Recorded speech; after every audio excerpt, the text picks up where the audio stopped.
परम पावन श्री वृंदावन धाम की भूमि पर परम पूज्य सदगुरुदेव भगवान द्वाराचार्य जगत गुरु निम्बारकाचार्य श्री मुकुंद देवाचार्य पीठाधीश्वर श्री राधेश्याम शरण देवाचार्य जी महाराज के मार्गदर्शन में विश्व प्रसिद्ध भगवान श्री कृष्ण की नगरी श्री धाम वृंदावन परिक्रमा मार्ग मिथिला कुंज आश्रम में निरंतर 24 घंटे अखंड श्री युगल नाम महामंत्र संकीर्तन 30 वर्षों से चल रहा है और अखंड अहर्निश 24 घंटे सदा श्री धाम वृंदावन में मिथिला कुंज में चलता रहेगा।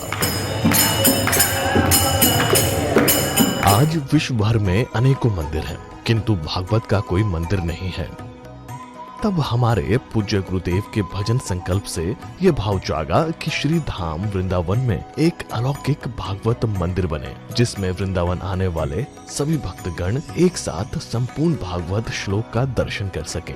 सदगुरुदेव के इस भाव को साक्षात करने के लिए विश्व में प्रथम बार श्री धाम वृंदावन मिथिला कुंज आश्रम में श्रीमद् भागवत महापुराण के 18,000 श्लोक शिलालेख लिखित भव्य दिव्य श्रीमद् भागवत महापुराण मंदिर बनने जा रहा है।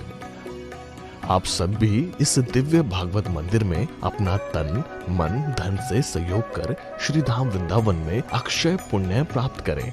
एक श्लोक शिलालेख की सेवा राशि मात्र 5100 रुपए है, जिसमें आपके नाम से एक श्लोक शिलालेख पर लिखा जाएगा। इसी प्रकार से आप 2 श्लोक की दान राशि 11,000 रुपए, 5 श्लोक की दान राशि 25,000 रुपए, 11 श्लोक की दान राशि 51,000 रुपए और 21 श्लोक की राशि है 1,01,000 रुपए देकर अनंत पुण्य के भागी बन सकते हैं। कहा गया है कलयुग केवल नाम आधारा। हम सब भी श्री धाम वृंदावन में अपने नाम से या अपने पूर्वजों के नाम से या घर में समस्त विघ्न बाधाओं को दूर करने के लिए श्री धाम वृंदावन में अखंड संकीर्तन कराने का अलौकिक पुण्य प्राप्त कर सकते हैं। साथ ही आपके द्वारा प्रदान किया गया सेवा राशि से हरि नाम संकीर्तन के साथ साथ संतों का भोजन एवं गौ माता के लिए गौग्रास समर्पित किया जाएगा। आप निम्न राशि प्रदान कर सदस्यता ग्रहण कर सकते हैं। एक दिन का संकीर्तन राशि मात्र 1500 रुपए, एक माह का संकीर्तन राशि मात्र 15,000 रुपए, 12 माह की संकीर्तन राशि मात्र 21,000 रुपए से आपके नाम से निरंतर अखंड श्री युगल नाम हरि नाम संकीर्तन के साथ साथ साल के 12 माह में 12 दिन 12 संतों का भोजन गौग्रास आदि सेवाएं आपके मरणोपरांत भी चलते रहेंगे। अतः आप एक छोटा सा संकल्प लेकर हमसे जुड़ सकते हैं और श्री धाम वृंदावन मिथिला कुंज आश्रम में आप आजीवन सदस्य रहेंगे। आप वृंदावन में जब भी आएंगे तो आपके रहने की निशुल्क व्यवस्था रहेगी। ये संस्था 80G के अंतर्गत कर मुक्त है, जिसके द्वारा आप अपने दान पर टैक्स की छूट प्राप्त कर सकते हैं। आपके दान राशि की रसीद आपको बाय पोस्ट संस्था द्वारा भेजी जाएगी। साथ में आपको संस्था का प्रमाण पत्र भी दिया जाएगा। आइए हम सब मिलकर इस दिव्य भागवत मंदिर में अपना तन मन धन से सहयोग कर श्री धाम वृंदावन में एक अलौकिक भागवत श्लोक मंदिर का निर्माण करें। अधिक जानकारी के लिए संपर्क करें और मिथिला कुंज आश्रम से जुड़ने के लिए फेसबुक, यूट्यूब और इंस्टाग्राम मिथिला कुंज ऑफिशियल पेज को फॉलो करें।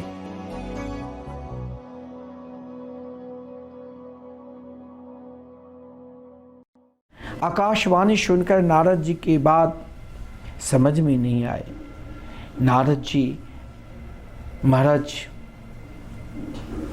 बहुत प्रयास किए, संतों से वृंदावन में कहाँ यमुना किनारे वहाँ से चल दे, भक्ति ज्ञान और वैराग्य को वहीं पर स्थापना करके महाराज हरिद्वार ऋषिकेश जहाँ कुछ संत ने सोचा, हाहाकार मच गए। महाराज देवर्षि नारद जी जैसे महात्मा जिनके रोम रोम में भगवान के नाम स्मरण हो रहे हैं, ऐसे महात्मा भी सत्कर्म के सही अर्थ नहीं बताए तो भला मैं क्या बताऊं। कोई महाराज काष्ठवान हो गए, कोई मौनी बन गए, कोई पलायन करने लग गए। लेकिन जब संत अपने मार्ग पर चलते हैं कि हमें इनका कल्याण करना है तो रोकते नहीं। देवर्षि नारद जी चलते ही चलते रह गए। जब चल रहे हैं तो ढूंढ रहे हैं एक संत को। लेकिन देखिए भगवान के नाम में क्या शक्ति है। एक संत को ढूंढ रहे हैं, मिला 4 संत। कौन? तो सनक सनंदन सनातन सनत कुमार। देवर्षि नारद जी को चिंता तुर देकर जब देवर्षि नारद जी बद्रिका आश्रम में पहुँचे और उसी समय शनकादिक की दर्शन की प्राप्त हुई तो नारद जी बोले कि बड़े भाग्य से आप लोगों का सत्संग प्राप्त होता है। कृपा करके आप जल्द ये बताइए कि ज्ञान वैराग्य की जागरण कैसे होगा। जो बड़े बड़े मार्ग है उनमें बड़ा भारी श्रम है और उसका फल बहुत छोटा है। इससे अनंत फल प्राप्ति हो, उस मार्ग को बनाने वाले उपदेश दृष्टा दुर्लभ है। इसीलिए आप लोग कृपा करके सरल मार्ग बताइए। देखिए भागवत बहुत ऐसा मार्ग है, सरल मार्ग है जो सीधे भगवान से संबंध जोड़ लेते हैं। क्योंकि शनकादिक से देवर्षि नारद जी जब प्रश्न किया तो यही कहा, अनुग्रहस्तो कर्तव्यो मयि दीने दया परे। देखो महात्मा का अनुग्रह का वर है और जिज्ञासु की श्रद्धा कन्या है। दोनों का पक्का विवाह हो जाता है। दोनों का विवाह संबंध बिल्कुल शास्त्रीय रीति से पक्का हो जाता है। तब परमार्थ का प्रसव होता है और परमार्थ का ज्ञान उदय होता है। अहंकारी पर अनुग्रह कभी नहीं होता है। इसीलिए नारद जी ने कहा, मई दीनी दया परे। मैंने आपसे बार बार कहा, अपने बड़ेपन लेकर कभी भगवान के निकट नहीं जाओ। बड़ापन लेकर यदि भगवान के निकट जाओगे तो बरसों लग जाएंगे। क्योंकि जिस समय भगवान उन नन्हे नन्हे छोटे छोटे गोपालकों के साथ वन में वनभोज कर रहे थे, जहाँ उन वनभोज को देखकर ब्रह्मा जी जैसे जिनके अंदर 100 बुद्धि है विकृत हो गई और बछड़ों को चोरी कर लिए, ग्वाल वालों को चोरी कर लिए कि सही में भगवान हैं। वही प्रभु ने ब्रह्मा जी को दिखा दिया, सर्वम विष्णु मयं गणोंग वदजा सर्वस्वरूपो भो। जब उन ग्वाल वाल के बीच में भगवान उनके झूठन खा रहे थे, ब्रह्मा जी भ्रमित हो गए। लेकिन जो ग्वाल वाल सबसे छोटे वो सबसे निकट, जो सबसे बड़े सबसे दूर। इसीलिए भगवान के पास, संत के पास जब जाओ तो अपने आप को बड़ापन लेकर ना जाओ, वहाँ दीन बनकर जाओ। देवर्षि नारद जी को जब शनकादिक के दर्शन हुए बद्रिका आश्रम में तो देवर्षि नारद जी ने, देखिए एक महान संत देवर्षि नारद जी, और जब शनकादिक के दर्शन हुए, संत की यही दीनता होती है। जब कोई सामने वाले संत आते हैं तो साष्टांग प्रणाम करते हैं। वहाँ अभिमान नहीं करना चाहिए कि भाई हम तो, हमारे लाखों शिष्य हमें क्या कहेंगे। वो तो दीन हो जाते। यही तो संत की महिमा है। क्योंकि स्वयं देवर्षि नारद जी ने कहा, मई दीने दया परे। आप से मैंने कहा, जब दीन बन जाओगे तभी दीन बंधु की कृपा होगी। मई दीनी दया परे, यानी देवर्षि नारद जी ने कहा, मुझ जैसे दीन पर आप दया करिए।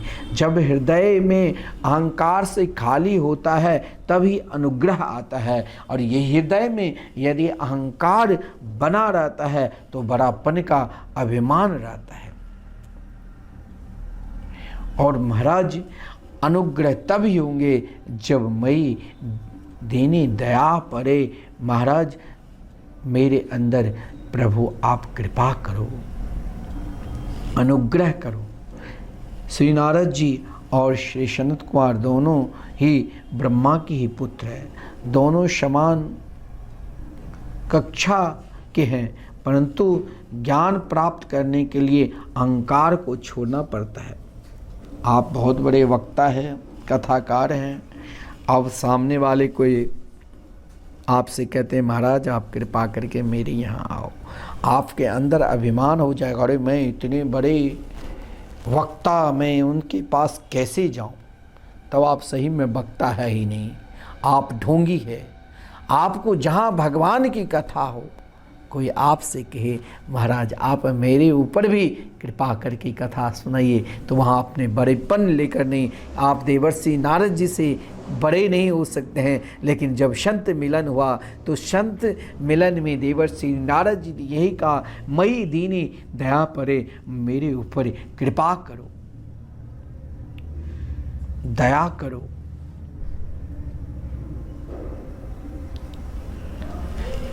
ज्ञान प्राप्त करने के लिए नारद जी को स्वयं महाराज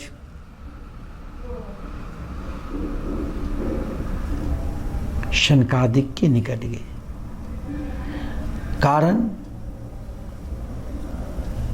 नारद जी तो स्वयं सुखी है, वो सुखी नहीं होना चाहते, उन्हें तो सुखी भक्ति ज्ञान और वैराग्य को करना है। उन्हें उनकी प्रतिज्ञा है, स्थापनम सर्ववर्णेषु प्रेम पूर्वम प्रयत्नतः। उनको भक्ति ज्ञान और वैराग्य की स्थापन केवल द्विजातियों में ही नहीं, सभी वर्णों में करना है। जन जन में भगवान नाम की महिमा को गान करना है। और जिनकी संकल्प है तो सनत कुमारों ने कहा, देवर्षि नारद जी चिंता मत करो, अपने हृदय में हर्ष धारण करो। तुम जिस उपाय की खोज कर रहे हो वो बहुत ही सुख साध्य है। तुम विरक्त शिरोमणि हो और श्री कृष्ण के दासों में अग्रणी हो, योग भास्कर हो। तुम्हारा भक्ति के लिए तो प्रयत्न है, ये कोई कठिन बात नहीं है। जो श्री कृष्ण के भक्त होता है वो भक्ति के स्थापना की प्रयत्न करते हैं। बहुत लोग कहते हैं भाई संत महात्मा को इतने बड़े मठ मंदिर है, फिर मांगने की क्या ज़रूरत, फिर वो क्यों जाते हैं मेरे घर घर में? उनके जाने का एक ही उद्देश्य, उनका बहाना है। हम भी आपको कहते हैं वृंदावन आओ, भागवत मंदिर में अपना शौक, किसी भी प्रकार आप भगवान से जुड़ो। आपका मन ये सुंदर दिव्य भागवत मंदिर श्रीधाम वृंदावन में बन रहे हैं। इन 18,000 श्लोकों में एक श्लोक भी आप भागवत भगवान में समर्पित करते हैं तो आपका भजन निरंतर सदा चलते रहे। और संत के लिए यही तो महाराज एक कार्य है कि जन जन में भक्ति को स्थापना करना। संत कुमारों ने नारद जी से कहा कि आकाशवाणी में तुमको बताया उसके संबंध में यही श्रवण करो कि बहुत सारे ऐसे यज्ञ हैं, उन यज्ञ का फल, उन तपस्या का फल, उन स्वाध्याय का फल एकमात्र भगवान के नाम है। भगवान के नाम से सृष्ट शनकादिकों ने यही कहा। वेद उपनिषद के सार से ये भागवती कथा, भागवत की कथा बनी है। यह महाराज जीवन को परमात्मा के चरणार बिंद में समर्पित कर देते हैं। इन दिव्य कथा मृत को हमें सदा श्रवण करना चाहिए। सत्संग कोई साधन नहीं है, सत्संग फल है। फल भी पुण्य का नहीं, पुण्य जन का सद्भाग्य का सार है। यह सत्संग प्राणी को तब ही प्राप्त होता है जब अज्ञान कृत मोह मद अंधकार को नाश होकर विवेक का उदय होता है। महाराज देवर्षि नारद जी के भाव को देखकर शनकादिक ने हरिद्वार के पावन तट, आनंद तट यानी गंगा जी के तट पर, जहाँ महाराज सभी को श्री कृष्ण की कथा में लाभ मिले, वहाँ सब उपस्थित होकर महाराज स्वयं सनकादिक वक्ता और देवर्षि नारद जी भक्ति ज्ञान के माध्यम से कथा अमृत का रसास्वादन की। क्योंकि नारद जी यही चाहते थे कि समस्त प्राणी भगवान से जुड़े, शनकादिक भी यही चाहते थे कि समस्त प्राणी भगवान से जुड़े, और दोनों संत की एक ही कामना से यही कामना बना। क्योंकि शनकादिक ने कहा कि श्रीमद्भागवत कथा रूप ज्ञान यज्ञ के द्वारा ही प्राणी मात्र के हृदय में भक्ति और ज्ञान वैराग्य की स्थापना होगा, अन्यथा नहीं। इसके लिए आप लोग कृपया सुंदर दिव्य स्थान बताइए, यह भी बताए कि कितने ही दिनों श्रीमद्भागवत का श्रवण करना चाहिए तथा इसके श्रवण की क्या विधि है। बड़ा विलक्षण भाव समझाया। संत कुमारों ने बताया कि देखो नारद जी, तुमको इसके अधिकारी हो, क्योंकि बिन म्राय विवेकिने शब्द कहा गया है कि एक तो समझदार हो और दूसरे विनम्र हो। भगवान की कथा सुनने में उन व्यक्तियों को विशेष आनंद मिलता है जो समझदार हो, जिसके अंदर अभिमान नहीं हो और उनके हृदय में विनम्रता हो। हरिद्वार जहाँ कथा प्रारंभ हुआ, हरिद्वार को हरि के द्वार के पास एक आनंद नाम के तट है। वहाँ नाना वृक्ष लता हैं, बहुत से ऋषि सिद्ध महात्मा रहते हैं। वहाँ स्वर्ण कमल है। उस स्थान के आसपास रहने वाले वन जंतुओं में वैर नहीं रहता है। ये बात ध्यान रखने योग्य है कि किसी के प्रति हृदय में वैर रखकर भगवान की कथा नहीं सुननी चाहिए। भगवान की याद नहीं आती है अगर आप किसी के हृदय में अपने वैर भाव रखोगे। किसी को नीच दिखाने के लिए आप धन के व्यय करके कथा सुनोगे तो उस कथा का आपका कोई लाभ नहीं मिलेगा। यहाँ तो महाराज स्वयं शनकादिक ने कहा कि महाराज ये एक आनंद का स्वरूप है, भगवान की कथा जो समस्त प्राणी को लाभ मिले, समस्त प्राणी को आनंद मिले। इसीलिए महाराज सभी को वहाँ पर बुलाया गया। बड़े भाव के साथ शनकादिक वक्ता और देवर्षि नारद जी श्रोता रहकर जहाँ महाराज गंगा जी के पावन तट पे स्वयं बड़े बड़े वैष्णव भृगु वशिष्ठ च्यवन गौतम मेधातिथि आदि ऋषि अपने अपने शिष्यों के साथ वेद वेदांत मंत्र तंत्र सत्रों पुराणों छयों शास्त्र गंगा आदि नदियाँ क्षेत्र दिशाएं दंडकादि वन नगादि शव के सब मूर्तिमान होकर भागवत कथा मृत का रसास्वादन किए, जिसमें शनकादि कथा मृत का रसास्वादन कर रहे थे। देखिए अब भागवत क्या है, भागवत से जीवन कैसे बदलते हैं, ये सब महात्म्य बताया गया है। जब हम भगवान की महिमा को रसास्वादन करेंगे तभी हमें वो ज्ञान होगा कि भागवत क्या है, और जब वो ज्ञान हो जाएगा तो हमें किसी भी प्राणी के प्रति वैर भाव नहीं रहेगा।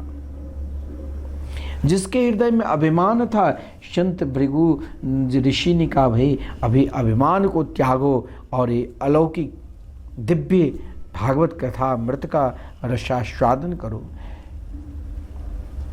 महाराज शनकादिक ने भागवत प्रारंभ की और महाराज देवर्षि नारद जी उन कथामृत का रसास्वादन कर रहे हैं।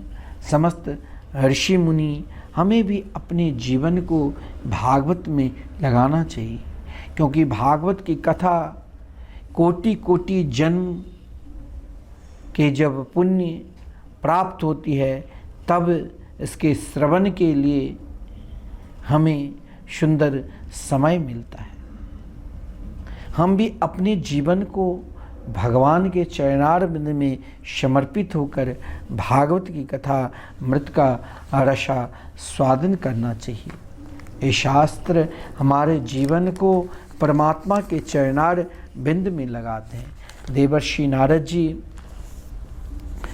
जिस समय कथा मृत का रसास्वादन शनकादिक के माध्यम से श्रवण कर रहे थे, उसी समय भक्ति देवी अपने दोनों पुत्र ज्ञान और वैराग्य को साथ में लेकर वहाँ पर उपस्थित हो गई। लिखा है भक्ति सुतो तो तरिणो गृहीत्वा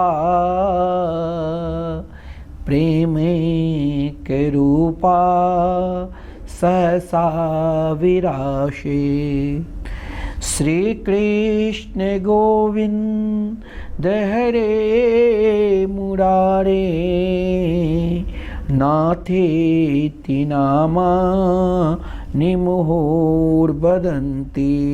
एक बात आप ध्यान देना, शनकादिक देवर्षि नारद जी को भागवत कथा मृत का रसास्वादन करा रहे थे और देवर्षि नारद जी के माध्यम से वहाँ लाखों संत जन ऋषि जन कथा मृत का रसास्वादन कर रहे थे।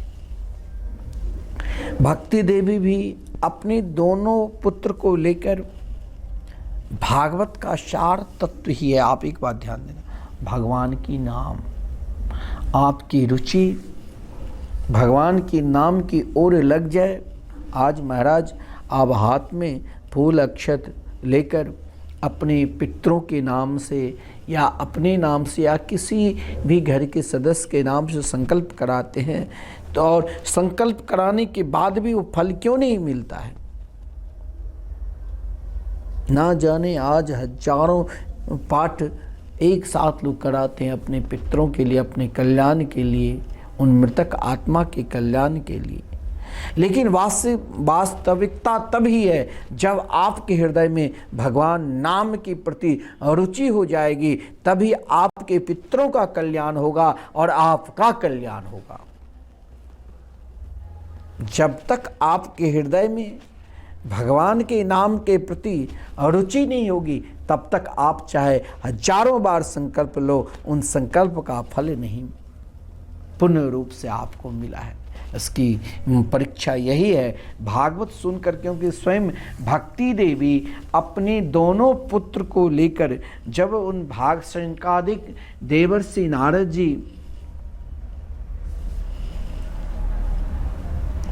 नारद जी को भागवत कथा मृत का रसास्वादन करा रहे थे गंगा जी के पावन तट पर, जहाँ पर हजारों साधु संत ऋषि मुनि महाराज स्वयं वेद मूर्ति के रूप में, मंत्र मूर्ति के रूप में, 6 शास्त्र मूर्ति के रूप में, गंगा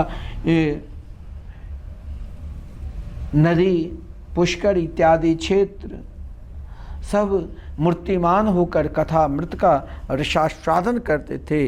तब भी भक्ति देवी वहाँ जब उपस्थित हुई अपने दोनों पुत्र ज्ञान और वैराग्य को लेकर, तो वहाँ भगवान के नाम ही लेकर, श्री कृष्ण गोविंद हरे मुरारे नाथेति नामानि मुहुर्बदंती।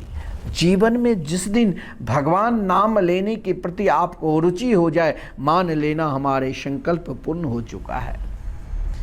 हमने कथा श्रवण कर ली, आप हजारों बार कथा सुनो, यदि भगवान नाम जाप करने की आपके हृदय में प्रवृत्ति नहीं बनी है तो आप अभी तक कथा सुने ही नहीं है।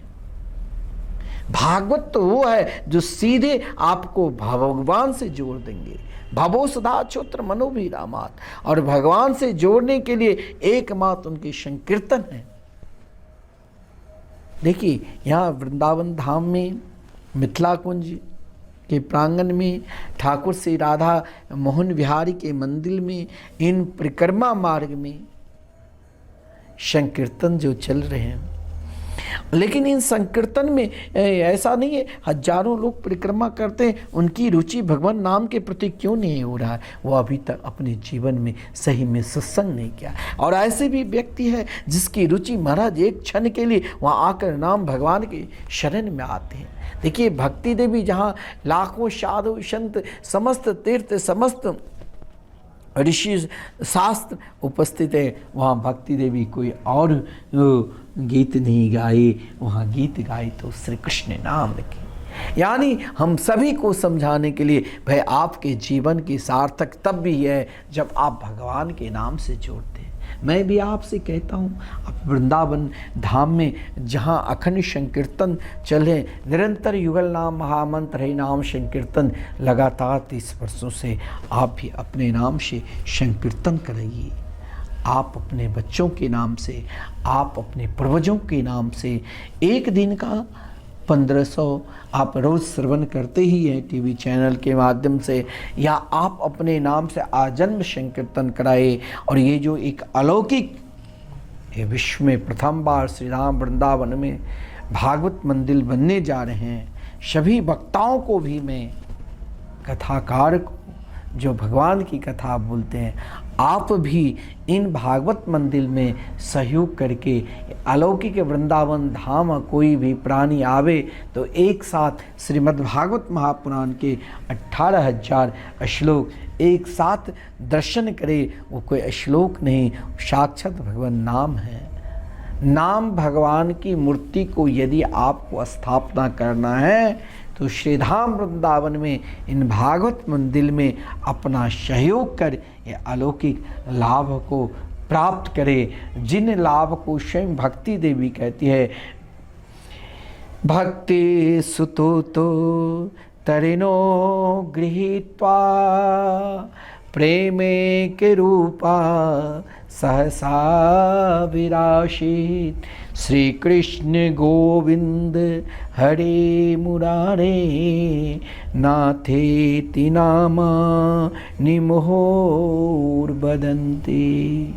अपने जीवन को भगवान के चरणार बिंद में समर्पित कर दो। वहाँ ये नहीं सोचो कि हम तपस्वी नहीं, ये न सोचो कि हम किस जात के, हम किस धर्म के हैं, हम पापी हैं। महाराज, अगर जिस दिन आपने नाम के चरणार बिंद के आश्रित हो गए तो कहा गया शकल भुवन मध्य निर्धनास्तेपि धन्या निवसति हृदय येषां श्री हरेर भक्ति रेखा हरिरपि निज लोकम सर्वतातो विहाय प्रविशति हृदय तेषां भक्ति सूत्रोपनद।